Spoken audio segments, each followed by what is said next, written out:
This man is no ordinary supermarket customer. When Thilo Bode goes shopping, processed food companies hope none of their products are on his list. Today he's set his sights on a yogurt drink from food maker Danone, a children's drink from Zott, a chocolate product from Ferrero, and Bertoli Pesto, a spaghetti sauce from Unilever.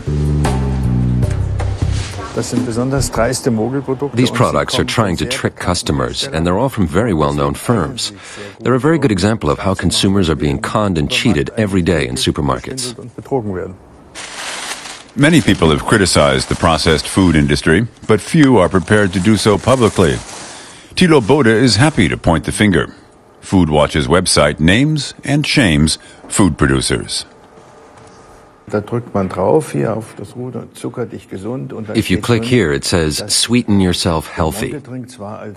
It also says that this is a healthy drink. But this bottle contains 8 teaspoons of sugar.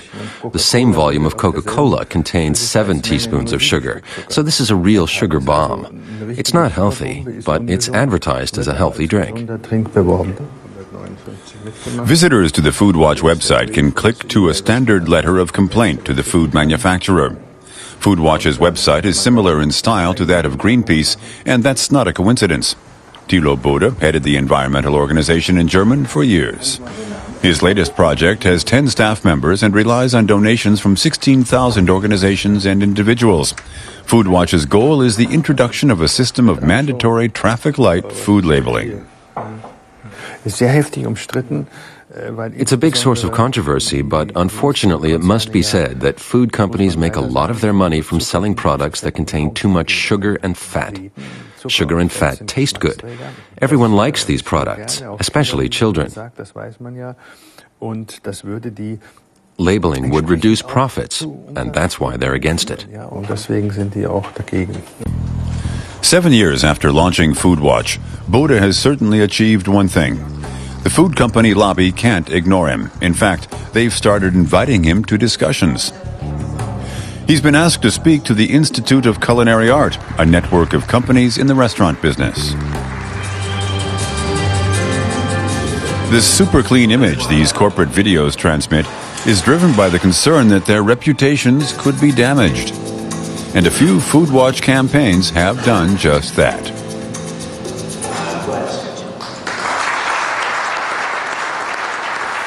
Thilo Bode is known for talking straight, especially when it comes to his main opponent, the food industry lobby.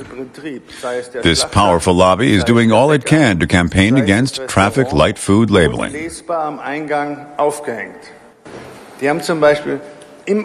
They've even set up an information stand in the European Parliament against traffic light labeling. In Parliament? That's very interesting. The term lobbying comes from this being done in the lobby, in front of Parliament, and not inside. The official reason this is allowed to go on is because traffic light labeling would lead to malnutrition and undernourishment in Europe. That's the food industry's argument. That's how stupid they are. I must say that that's just really wrong. Bode's direct style of criticism does not please everyone.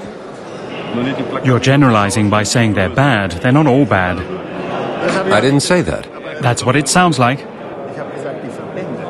After a heated discussion followed by a healthy lunch, Bode explains why he's such an energetic campaigner. All I can say is I always get very worked up, and I think what's happening is awful. But it's also very interesting. It's fun confronting people. But that only works if you're absolutely convinced of your own opinion. Otherwise, you lack confidence.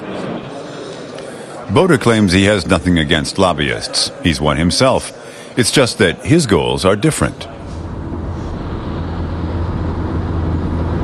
How are you? Foodwatch is about to open offices abroad, in the Netherlands, and at the EU in Brussels. Bode says that has been an important goal since he founded the organization. But what does someone who focuses so much on food eat and drink? Anything that tastes good is Bode's response. It's not about eating healthily and avoiding sickness. It's about transparency in the industry. It's fraud. You wouldn't accept it if you were buying a car or a vacuum cleaner. Why should we accept it when it's to do with the food that we eat every day? Why aren't they telling us the truth? Why is the consumer forced to become a food detective? That's what gets people so worked up, not because it might be bad for you. Bode has one more appointment on this day, with representatives of the drinks industry. Foodwatch has accused them of selling mineral water contaminated with uranium. Journalists are not allowed to observe the meeting. We have to force the issue into the public limelight in order to get a debate going. That's the only way we can change things. And when the public takes an interest, the food industry has to explain itself. If they don't speak up now, then they'll have to do it later. Bode says he'll make public the arguments put forward by the food industry lobbyists. That's because he believes everyone has the right to know what's happening behind the closed doors of the food industry.